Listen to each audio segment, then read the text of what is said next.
வணக்கம். Great ventures வழங்கும் லாபம் கமாரோட்டியில் ஜெயிக்கலாம் வாங்க. இன்றைய நிகழ்ச்சிக்கு நம்ம அரங்கத்திற்கு வந்திருப்பவர் கிரேட் வெஞ்சர்ஸ் நிறுவனத்தின் தலைவரான திரு ஹரிஹரன் அவர்கள். கமாரோட்டியில் ஜெயிப்பது எப்படி என்பது குறித்து நம்முடைய விளக்கம் அளிக்க இருக்காங்க. நேர்களே, நீங்கள் செய்ய வேண்டியவை டிவி ஸ்கிரீனில் ஃபிளாஷ் ஆகிட்டு இந்த நம்பருக்கு டயல் செய்து உங்கள் கேள்விகளை கேட்கலாம். நீங்கள் தொடர்பு கொள்ள வேண்டிய தொலைபேசி எண்கள் 04430427777 அண்ட் 04430632994. வாங்க நிகழ்ச்சி போகலாம். வணக்கம் சார். வணக்கம். நேற்று மார்க்கெட் மூமெண்ட்ஸ் எப்படி இருந்தது? நேற்று நைட் மார்க்கெட்டில் வந்து க்ரூட் ஆயில் மூமெண்ட் வந்து ஒரு ரெடியூஸ் மூமெண்ட் கொடுத்துருக்கு. அதனால பெட்ரோல் ரேட் வந்து குறைச்சிருக்காங்க. அதை பற்றி உங்கள் கருத்து சொல்லுங்கள் சார். இல்லை, நீங்கள் தான் கரெக்டாக சொல்லியிருக்கீங்க. இன்டர்நேஷ்னல் மார்க்கெட்டில் குறைஞ்சதுனால இங்கே குறைஞ்சது அப்படிங்கிற மாதிரி.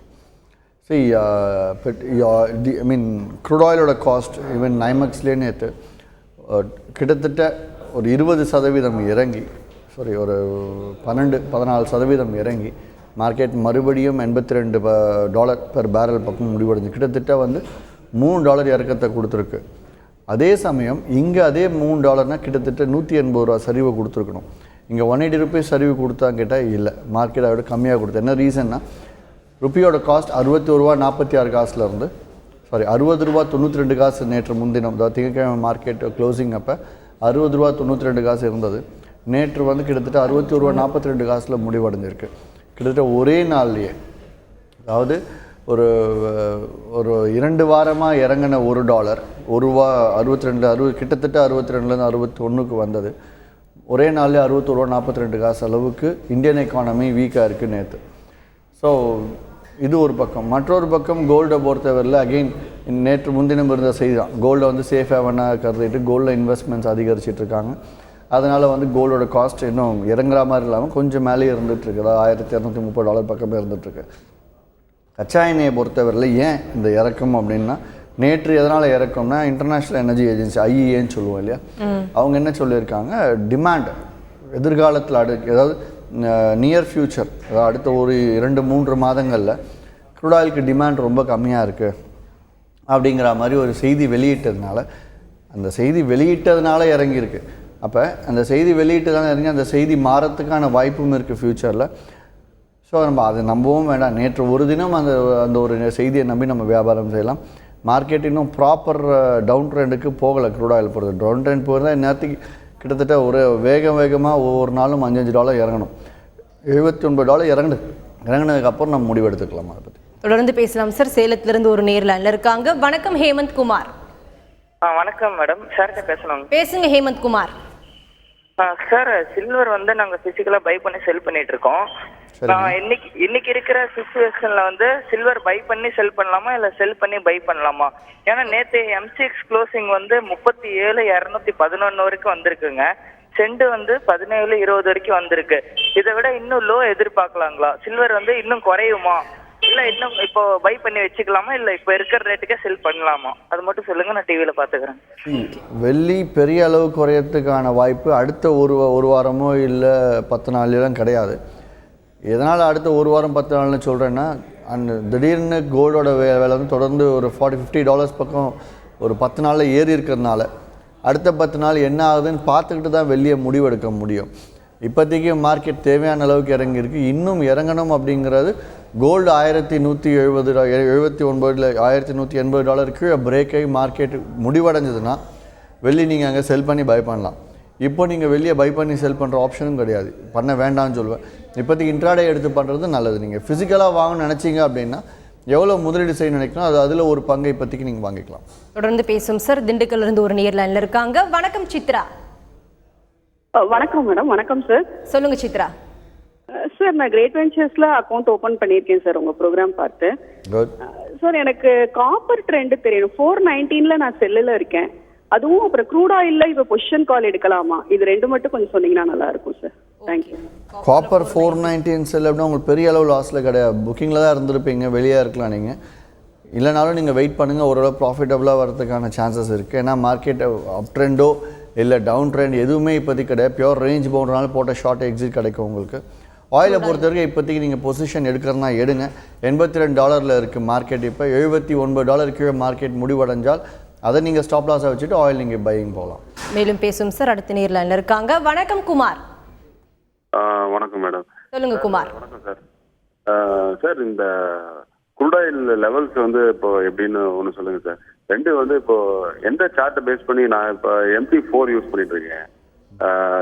எந்த 5 மினிட்ஸ் யூஸ் பண்ணலாமா 15 மினிட்ஸ் யூஸ் பண்ணலாமா கொஞ்சம் சொல்லுங்க. டிவியில் பார்த்துக்கோங்க. எந்த சார்ட் யூஸ் பண்ணாலும் 15 மினிட்ஸ் சார்ட்டை எடுத்து நீங்கள் என்ட்ரி கொடுங்க. 5 மினிட்ஸ் சார்ட்டை பார்த்து எக்ஸிட் கொடுத்துக்கோங்க. இன்றைக்கி நான் இந்த லெவல்ஸ் இன்னைக்கு கொடுக்குற மாதிரி, ஏன்னா இன்றைக்கி மார்க்கெட் முழுசாகவே அடைப்பு இன்னைக்கு. பிகாஸ் மகாராஷ்டிரா எலெக்ஷன் அப்படிங்கிறதுனால NSE பங்குச்சந்தையும் சரி, கமாடிட்டி சந்தை, கரன்சி எல்லாமே இன்றைக்கி விடுமுறை.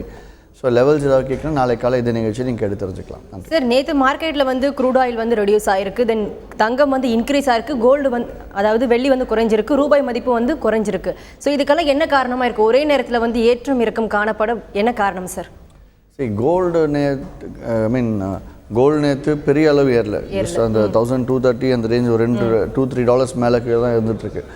டாலர் நேற்று ஸ்ட்ராங்காக இருக்குது. டாலர் நேற்று வீக்காக இருந்தால் கோல்டு இன்னும் ஏறி இருக்கணும். டாலர் நேற்று ஸ்ட்ராங்காக இருக்குது. இங்கே ருப்பி வீக்காக இருக்குது. அதனால் $61.46 வந்திருக்கு. அண்ட் தென் க்ரூட் ஆயிலும் $82 போயிருக்கு. $4 $3 கிட்டத்தட்ட ஃபாலோ ஆகி முடிவடைஞ்சிருக்கு. இது தனித்தனியாக பிரித்து பார்க்கணும். எதுவும் ஒன்று சேர்ந்த நியூஸ் எதுவும் இதில் கிடையாது. மேஜராக நம்ம ஒன்று சேர்ந்த நியூஸ்னால் ஆயிலும் தட் இஸ் கோல்டும் இங்கே ருப்பியோட கணக்கு மட்டும் நம்ம பார்க்க முடியும். மேலும் பேசும் சார் அடுத்த நேரில் இருக்காங்க. வணக்கம் ஆனந்தி. வணக்கம் மேடம். சொல்லுங்க ஆனந்தி, உங்க கேள்வி கேளுங்கம்மா. சார் கிட்ட பேசணும். சார், எனக்கு வந்துட்டு இந்த எலியாட்வியம்னா எப்படி சார் அது ஒர்க் அவுட் ஆகும்? அது இல்லாமல் எலியாட்வியோட டீடைல்ஸ் எப்படி இருக்கும், அதோட டார்கெட்ஸ் எப்படி இருக்கும்? ரைட். அதாவது இது ஒரு 10 நிமிடம் எடுக்க வேண்டிய ஒரு கிளாஸ். வேறு நாளைக்கு இன்கேஸ் டைம் அலோவ் ஆச்சுன்னா நான் உங்களுக்கு எலியாட் வேவ் தியரி ஃபுல்லாக டவுன்லோட் பண்ணி ஓப்பன் பண்ணி நீங்கள் ஸ்க்ரீன்லேயே காட்டுறேன் உங்களுக்கு. எலியாட் வேவ் தியரி அப்படிங்கிற சாதாரணமாக நீங்களே இன்டர்நெட்டில் போய்ட்டு கூகுளில் போய் தாராளமாக சர்ச் பண்ணி ஒவ்வொரு சைக்கிள் சொல்லுவாங்க. அதாவது ஒவ்வொரு பெரிய சைக்கிள்லேயும் சின்ன சின்ன சைக்கிள்ஸ் இருக்கும். ஸோ நீங்கள் எந்த சைக்கிளில் என்ட்ரி கொடுக்குறீங்க, எந்த சைக்கிளில் வெளியாகணும், எல்லாமே வந்து அந்தந்த ரேஞ்சில் நீங்கள் பார்த்து கண்டுபிடிக்கணும். அது வந்து ஒரு 2 நாள் நீங்கள் முழுசாக செலவு பண்ணி பழைய சார்ட் எல்லாத்தையும் எடுத்து எங்கெங்கெல்லாம் எலியாட் வேவ் தியரி பேட்டர்ன்ஸ் வந்திருக்குன்னு சொல்லிட்டு பார்த்து அதை நீங்கள் லே பண்ணி அந்த இடத்துல என்ட்ரி டார்கெட்லாம் கரெக்டாக கொடுத்துருக்கா, ஸ்டாப் லாஸ் எப்படி வருது அப்படிங்கிற நீங்கள் பார்த்தாலே தெரிஞ்சிடும். இருந்தாலும் நான் நாளைக்கு ஒரு 5 நிமிஷம் எலியாட் வேவ் தியரி காட்டுறேன். நன்றி. மேலும் பேசும் சார். பெங்களூர்ல இருந்து ஒரு நேர்ல இருக்காங்க. வணக்கம் குமார். Good morning sir. சொல்லுங்க குமார். ஒரு நேர் வந்து உங்கள்கிட்ட ஒரு டவுட் கேட்டிருந்தாரு. ஹலோ, சொல்லுங்க குமார், தொடர்ந்து கேளுங்க. முந்தானியத்து ஒரு நேர் உங்கள்கிட்ட ஏதோ ஒரு டெக்னிக்கல் பேட்டர்னை பத்தி கேட்டாரு. அதோடைய புக்கே வந்து ஃபுல்லா கம்ப்ளீட் ஆகல, அது வந்து லண்டன் மியூசியத்துல எங்கேயோ இருக்குன்னு சொல்லிருங்க. அது என்னன்னு கவனிக்கல, புரியல. அதனால கொஞ்சம் தெளிவா கேளுங்க. முந்தானியத்து மண்டே அன்னைக்கு ஹலோ சொல்லுங்க குமார். மண்டே அன்னைக்கு ஒரு நேர் வந்து உங்கள்கிட்ட ஒரு டவுட் கேட்டாரு, ஏதோ ஒரு டெக்னிக்கல் இத பத்தி. அதோடைய புக்கே வந்து கம்ப்ளீட் ஆகல, அது வந்து லண்டன் மியூசியம், அது வந்து நம்ம இந்தியன் பஞ்சாங்கத்தை மாதிரி அப்படின்னு சொல்லி அதை பத்தி சொல்லிருந்தீங்க. அது என்னன்னு எனக்கு புரியல, அதை கொஞ்சம் சொல்ல. ஒன்றும் கிடையாது. இது முந்த நேர் கேட்டாங்க எலியாட் வேவ் தியரி சொல்லிட்டு புக்கெல்லாம் வெளியாயிடுச்சு. அந்த புக்கு வந்து ஆக்ஸ்போர்ட் யூனிவர்சிட்டி லைப்ரரியில் வச்சுருக்காங்க. அது வெளியிடலாது, அது தவறுதலாக வெளியிட்டு ஒரு 10 புக்கு வெளியானது, அவ்வளோதானே தவிர அதை வந்து முழுக்க வந்து அதை காப்பிரைட் பண்ணி ஃபுல் புக் மொத்த புக்கு நம்ம வந்து எலியாட் வேவ் தியரி இன்றைக்கி இன்டர்நெட்டில் படிக்கிறது எல்லாமே கொஞ்சம் தான். அதை பற்றி ஃபுல் டீட்டெயில்ஸ் எல்லாமே அதில் இருக்குது. அந்த புக் வந்து வெளியிடலை, இட் இஸ் பீன் பிளாக்டு. இன்றைக்கி நம்ம என்ன தான் புக் எலியாட் வேவ் தியரிக்கு வாங்கினாலும் அந்த புக்கில் இருக்கக்கூடியது 10% மெசேஜ் தான் நீங்கள் இதில் பார்க்க முடியும் மற்ற புக்கில். ஸோ அதை வெளியிடலைன்னு தான் சொல்கிறேனே தவிர அது வெளியிட்டு ஆக்ஸ்போர்ட் யூனிவர்சிட்டியில் பிளாக் ஆகிருக்கு, வேறு ஒன்றும் இல்லை. சார் தொடர்ந்து பேசுவோம். மதுரையிலேருந்து ஒரு நேரில் இருக்காங்க. வணக்கம் ஞானஸ்கந்தன். வணக்கம் மேடம். சொல்லுங்க ஞானஸ்கந்தன், உங்க கேள்வி என்னன்னு கேளுங்க. வணக்கம் சார். வணக்கம் சார், உங்க கிளைண்ட் ஆயிட்டேன் சார். நான் என்கிட்ட ஏற்கனவே எம்டி கிளைண்ட் இருக்கு. நான் ஓடியன் கேட்டேன், அவங்க வந்து 1 லட்சத்துக்கு மேல இருந்தாதான் ஓடியன் தருவேன்னு சொல்றாங்க. கொஞ்சம் ஓடியன் கொடுக்க சொன்னீங்கன்னா தேவலாம் சார். இது இங்கே வந்து கேட்கணுமா நீங்கள்? எம்டி கிளைண்ட் என்ன புதுசாக சார்ட்டையும் அதில் எடுத்து வர போகிறேன். அது இதே ஓடியனில் அந்த சார்ட்டை அதில் எடுத்து வர முடியல, வேற ஒன்றும் இல்லை. அது உங்கள் விருப்பம் தான் அது. ஆனால் எதுக்காக ஓடியன் வேண்டாம் எம்டி கிளைண்ட் ப்ரிஃபர் பண்ணுறோன்னா, கிட்டத்தட்ட 80% எல்லாருமே எம்டி கிளைண்ட் தான் யூஸ் பண்ணிகிட்டு இருக்காங்க.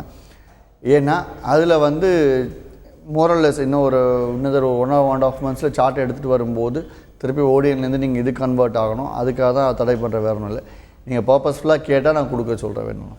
மேலும் பேசும் சார் அடுத்த நேரில் இருக்காங்க. வணக்கம் சுவாமிநாதன்.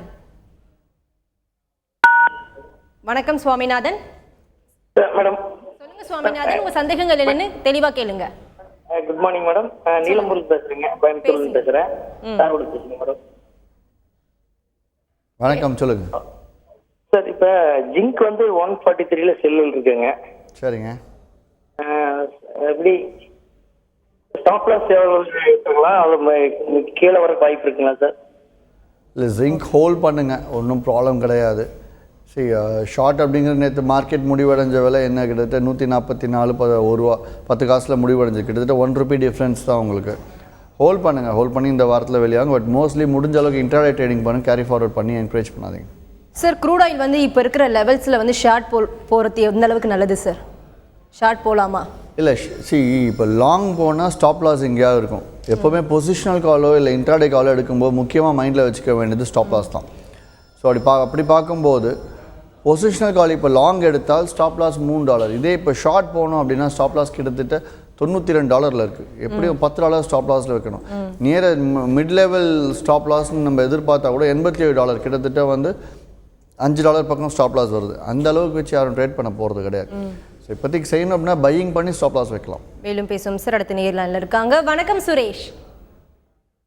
வணக்கம் மேடம். சொல்லுங்க சுரேஷ், கமாடிட்டி சந்தை குறித்து உங்க கேள்வி கேளுங்க. நாமக்கல் வந்து பேசுறேன் மேடம். பேசுங்க. இப்போ மந்த்லி வந்து பேங்க்ல வந்து இப்போ 10,000 வந்து ஆர்டி குழந்தைகளுக்கு போட்டு வரோம்.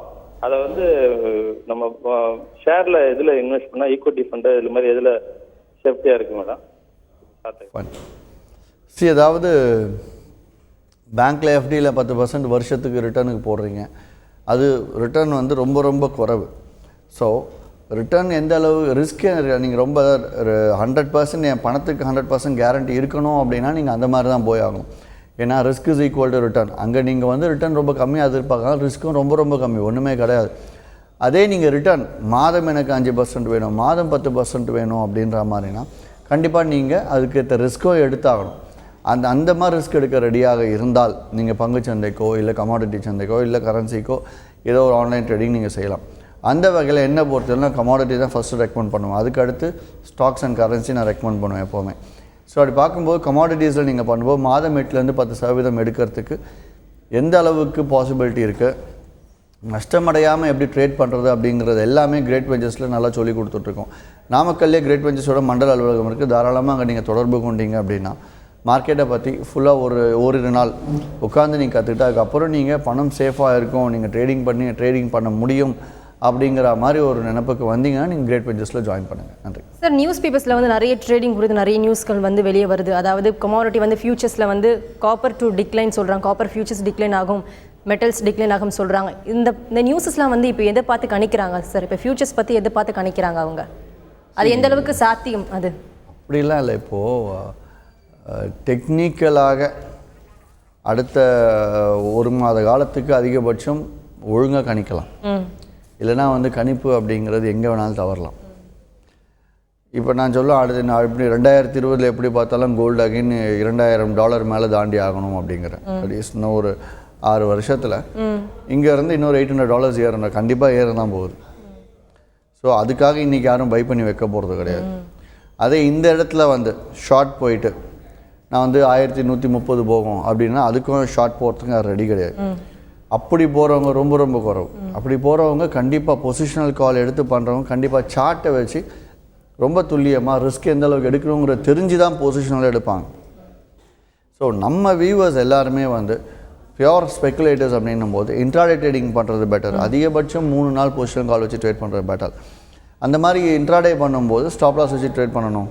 ஸோ அப்பப்போ அந்தந்த காலகட்டத்துக்கு மூமெண்ட்ஸ் எப்படி இருக்குது, ஸோ அடுத்த நாள் இப்படி ட்ரேட் பண்ணோம் அப்படிங்கிறது போன ஒரு வாரமோ இல்லை 10 நாள் வச்சு கணிச்சிடலாம். அதே வந்து ரொம்ப லாங் டேர்மில் கணிக்கிறது அப்படிங்கிறது தவறு எப்போவுமே. இப்போ கோல்டு வந்து 2012 டிசம்பர்லேருந்து இறங்கும்னு சொன்னேன். It is a cycle. அந்த கணிப்பு இன்னை வரை சக்ஸஸ்ஃபுல்லாக போயிட்டுருக்கு. ஆனால் அது கணிப்பாக இருந்தாலும் அது வந்து டவுன் சைக்கிள்ன்றதுனால அதை வந்து பேசிக்காக சொல்லலாம். இன்னும் 2016 முடிவடைஞ்சது அப்படின்னா 15-16 முடிவில் பார்த்தா திருப்பி கோல்டு ஏற ஆரம்பிக்கும். ஸோ இது வந்து கிட்டத்தட்ட ஒரு 200 வருஷம் சைக்கிள் ஃபாலோ பண்ணிருக்கிறதுனால அதை வச்சு நம்ம சொல்லிட்டு இருக்கோம். மேலும் பேசும் சார். ஆந்திராலேருந்து ஒரு நேர்லைன்ல இருக்காங்க. வணக்கம் பெருமாள். வணக்கம். சொல்லுங்க பெருமாள், கேள்வி கேளுங்க. சார் வணக்கம் சார். வணக்கம். இப்போ இந்த எம்சிஎக்ஸ்ல ரேட் வந்து மாறுதுங்கல்ல, ஒரு உதாரணத்துக்கு ஒரு 400 ரூபாயில இருந்து 420 ரூபா ஆகுது, 410 ரூபா ஆகுது சார். தொடர்ந்து பேசுங்க பெருமாள். 410 ரூபா 420 ரூபா இந்த ரேட்டு மாறுதுங்களா? இந்த ரேட்டு வந்து எதனுடைய அடிப்படையில மாறுது? இதுக்கு புள்ளிக்கு கொடுங்க, யாருக்கும் கொடுக்க மாட்டேன்றாங்க. இப்ப வாங்குறதுனால ஏறுதா, இல்ல விற்கிறதுனால ஏறுதா, இல்ல ஏற்கனவே வாங்கி வச்சுக்கிறவங்க விற்கிறதா, இது எந்த ஃபார்முலாவில் அடிப்படையில் வந்து நடக்குது? இதை பத்தி ஃபுல் டீட்டெயிலா ஒரு 10 நிமிஷம் ஆனா கூட நேரடியாக நீங்க கண்டிப்பா சொல்லணும். Sir right, good. சரி, அதாவது ஃபஸ்ட்டு வந்து எம்சிஎக்ஸில் எப்படி மாறுதுன்னு தெரிஞ்சுக்கலாம். அதுக்கப்புறம் எம்சிஎக்ஸ் எதை பார்த்து மாறி ஆகணுங்கிறது நம்ம தெரிஞ்சுக்கலாம். ஸோ எம்சிஎக்ஸில் எப்படி ட்ரேடிங் மாறுதுன்னா, ஒரு உதாரணத்துக்கு ஒரு ஏலத்துக்கு போகிறீங்க. ஒரு 100 பேர் வாங்குறதுக்கும் ஒரு 100 பேர் விற்கிறதுக்கும் லைனில் நிற்கிறீங்க. ஒரு உதாரணம், ஒரு 200 ரூபா ஒரு பொருளோட விலையில் ஆரம்பிக்கிறோம். ஸோ அடுத்து நீங்கள் வாங்குறதுக்கு 200 ரூபாய் ரெடியாக இருக்கீங்க, விற்கிறவர் 201 ரெடியாக இருப்பார். உங்களுக்கு அடுத்து விற்கிறவர் 202 ரெடியாக இருப்பார். உங்களுக்கு அடுத்து அதுக்கு அடுத்து நிற்கிறவர் 203, 204, 205 லைனாக ஒவ்வொரு ரூபாய்க்கும் ஒரு 100 பேர் இருக்காங்க. 200லேருந்து 199, 198 ஒரு 100 பேர் வாங்குறதுக்கு, கம்மி விலைக்கு வாங்குறது ரெடியாக இருக்காங்க க்யூவில். ஏப்பா நான் 200 வாங்க மாட்டேன், விலை 190 வந்தால் நான் வாங்குறேன், இல்லை 180 வந்தால் நான் வாங்குறேன் அப்படிங்கிற மாதிரி பொறுத்து இருக்காங்க. ஸோ இதுதான் வந்து பையர்ஸ் அண்ட் செல்லர்ஸ் க்யூ. இது இப்படி இருக்கும்போது 200ல் நீங்களும் வாங்குறதுக்கு ரெடியாக இருக்கும்போது 201ல் ஒருத்தர் விற்க ரெடியாக இருக்கும்போது, ஒன்று நீங்கள் 201க்கு வாங்கிறதுக்கு ரெடியாக உங்களோட மைண்டை மாற்றி ஆகணும். இல்லை 201ல் விற்கிறவர் 200க்கே விற்றுடலாம், ₹1 பரவாயில்ல, நஷ்டமானாலும் பரவாயில்ல, கம்மியான விலைக்கு விற்கலான்னு சொல்லிட்டு அவர் விற்க ரெடியாகணும். ஸோ அப்படியானால் ஒன்று நீங்கள் இப்போ மார்க்கெட் ரேட் 200ல் இருக்குது, நீங்கள் 200ல் தான் நான் வாங்குவேன்னு நின்றுருக்கீங்க. 201 ரொம்ப நேரமாக நானும் மாற்ற மாட்டேன்னு விற்கிறவரும் விலை மாற்றாமல் நின்றுருக்காருன்னும் போது, நீங்கள் 200 விட்டு நீங்கள் நேராக 201 போய் வாங்கினீங்கன்னா மார்க்கெட் ரேட் ஆட்டோமேட்டிக்காக ₹1 அதிகரிக்குது. அதுக்கடுத்து நீங்கள் வாங்கினதுக்கப்புறம் அதே 200 ரேட்டுக்கு இன்னொரு 4-5 பேர் லைனில் இருப்பாங்க. ஸோ அப்படி பார்க்கும்போது அதில் இருக்கவங்க யாரோ 201க்கு யாரும் விற்க ஆள் இல்லை, காலி ஆகிடுச்சு, 202க்கு தான் அடுத்த ரேட் இருக்குன்னும் போது அவர் சரி விலை ஏறுற மாதிரி தெரியுதுன்னு அவர் போய் 202க்கு வாங்குவார். அப்போ 202 ரேட்டு மாறும். இந்த மாதிரி தான் ரேட்டு வந்து ஏற்றம் இறக்கம் எல்லாமே வந்து கண்டினியூவாக நடந்துகிட்ருக்குது.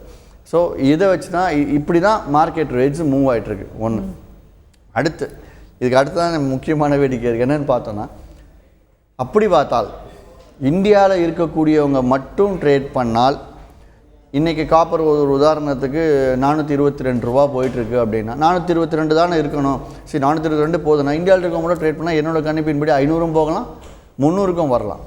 ஆனால் அந்த மாதிரி 300 ரூபாய்க்கோ இல்லை 500 ரூபாய்க்கோ போச்சு அப்படின்னா, இன்டர்நேஷ்னல் மார்க்கெட்டில் இருக்கவங்க எல்லாருமே, ஃபார் எக்ஸாம்பிள் 400 ரூபாய் இன்டர்நேஷ்னல் மார்க்கெட் ரேட் போயிட்டுருக்கு, லண்டன் மெட்டல் எக்ஸ்சேஞ்சில் 400 ரூபா போயிட்டுருக்கு காப்பரோட விலை, நம்ம இந்தியன் ருப்பி படியே சொல்கிறேன்.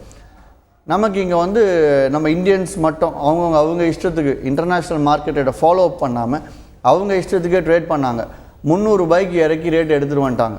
ஸோ இப்போ என்ன ஆகும், 300 ரூபாய்க்கு வந்துச்சு அப்படின்னா உலகத்தில் இருக்கக்கூடிய எல்லாருமே வந்து 300 ரூபாய்க்கு வாங்க ஆரம்பிப்பாங்க. ஸோ அப்படி பார்த்தா வேர்ல்டு ரேட்டே 300 ரூபாய்க்கு குறையும். ஸோ அப்போ இங்கே ஸ்டாக் காலி ஆகிடுச்சுன்னா திடீர்னு திருப்பி 400க்கு போகும். இந்த பிரச்சனைலாம் வரக்கூடாது அப்படிங்கிறதுக்காக இந்த gold, silver, crude oil, natural gas, அப்புறம் copper, nickel, zinc, lead, aluminium, இந்த 9 கமாடிட்டியும் உலக இன்டர்நேஷ்னல் மார்க்கெட்டில் என்ன ரேட்டு போகுதோ அந்த ரேட்டுக்கு அப்படியே இங்கே மாறும். சரி, அந்த ரேட்டை மாற்றுறது யார்?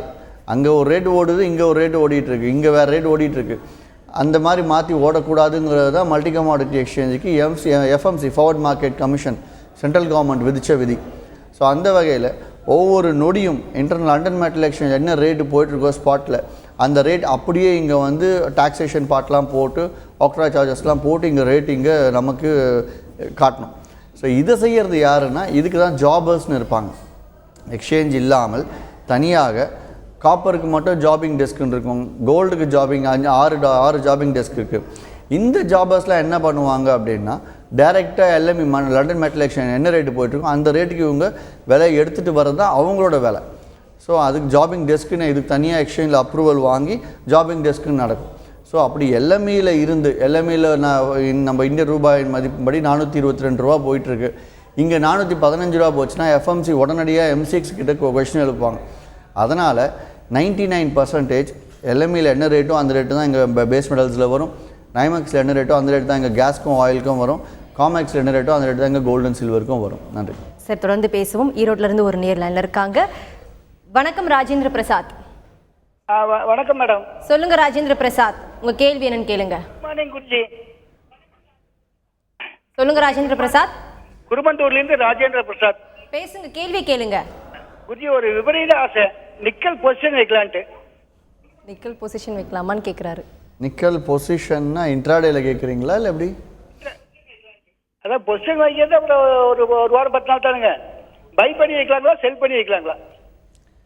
சரி, பை பண்ணி வைக்கிறதா இருந்துச்சுன்னா பை பண்ணுங்க. லாங் டேர்ம் பொசிஷனலுக்கு ஒரு வாரம், ஒரு 10 நாளுக்கு ஸ்டாப் லாஸ் வேணும் அப்படின்னா 977 ஸ்டாப் லாஸ், கிட்டத்தட்ட வந்து 24 ரூபாய் ஸ்டாப் லாஸ் வச்சு நீங்கள் ஹோல்ட் பண்ணுறதுனா ஹோல்ட் பண்ணுங்கள். ஷார்ட் இப்போதைக்கு போக வேண்டாம், ஏன்னா ஸ்டாப் லாஸுங்கிறது ரொம்ப அதிகமாக இருக்கும். நன்றி. மேலும் பேசும் சார். கோவையிலிருந்து அடுத்த நேர் லைன்ல இருக்காங்க. வணக்கம் மணிகண்டன். வணக்கங்க, குரு கிட்ட பேசுங்க மணிகண்டன் சார். வணக்கங்க சார். வணக்கம், சொல்லுங்க சார். அதாவதுங்க சார், இப்போ ஒரு 15 வருஷத்துக்கு முன்னாடி அதாவது வேலை இல்லாட்டி இல்லை ரிட்டையர்ட் ஆனா இல்லை ஏதாவது தொழில் செய்யணும் டக்குன்னு வந்து மளிகை கடை வச்சிருவாங்க சார். போய் இப்போ பணம் இருந்து போய் மளிகை பொருள் வந்து வீட்டுக்கு முன்னாடி 10 கடையில் வச்சிருவாங்க. இப்போ அதே மாதிரி கான்செப்ட் இப்போ எதுவும் இல்லாட்டி கமாடிட்டி ட்ரேடிங் வர்றாங்க, எதுவுமே கத்துக்கிறது இல்லை. வந்ததுக்கு அப்புறம் எல்லாம் முடிச்சிட்டு போனதுக்கு அப்புறம் தான் ஞானம் உதயமாகுது. அப்ப இந்த ட்ரேடர்ஸ் நீங்க என்ன சொல்ல விரும்புறீங்க? ஓகே, ஞானம் இது உதயமாகுது நீங்கள் சொன்னதுக்கு அப்புறமாவும் திருப்பியும் வந்து அவங்கள ட்ரேட் பண்ண விட்டால் அதே தப்பு தான் செய்ய போகிறாங்க. அதனால் பொதுவாக வந்து நான் என்ன எத்தனை வாட்டி இவங்க பணம் விட்டாலும் லாஸ் பண்ணவங்க எப்போவுமே திருப்பி விட்டதை பிடிக்கணும் அப்படின்னு ரீஎன்ட்ரி கொடுத்தாங்கன்னா மேற்கொண்டு கண்டிப்பாக லாஸ் ஆக தான் செய்யும். ஒன்று.